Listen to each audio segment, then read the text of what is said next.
వరంగల్ జిల్లా ఐనవోలు మండలం పున్నేలు గ్రామం ఖమ్మం హైవే అతి సమీపంలో కూడా లేఅవుట్ ప్లాట్లతో కూల్చి స్విమ్మింగ్ పూల్ను పిఎస్సిఎసి మాజీ చైర్మన్ కేశవారెడ్డి ముఖ్య అతిథిగా పాల్గొని ప్రారంభించారు. ఈ సందర్భంగా వారు మాట్లాడుతూ మారుతున్న కాలానికి అనుగుణంగా కూల్సి స్విమ్మింగ్ పూల్ను కట్టించారు. చందు పాషాను అభినందించారు. ఇక ఈత కొట్టడం వలన శారీరకంగా యోగా చేసినట్లుంటుందని, స్విమ్మింగ్ అనేది గ్రామీణ ప్రాంత వాసులకు అలవాటుగా ఉండేదని, మారుతున్న కాలానికి అనుగుణంగా పట్టణంలో స్విమ్మింగ్ పూల్స్ కట్టడం వలన పట్టణ పరిసర ప్రాంతాల్లో ఉండే ప్రజలకు అనువుగా ఉంటుంది కాబట్టి అందరూ ఉపయోగించుకుని శారీరకంగా మానసికంగా ఆరోగ్యంగా ఉండాలని కోరారు.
మీరు అంత మళ్ళీ రావాలి ఇదేం రా తీయలే మంచిగా మంచి రాలే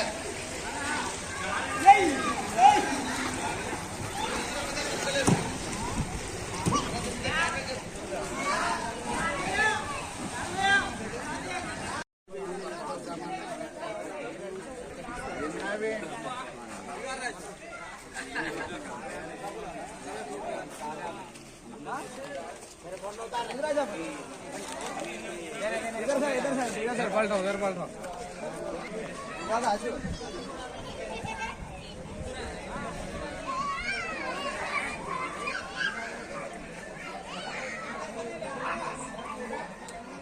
नमस्कार।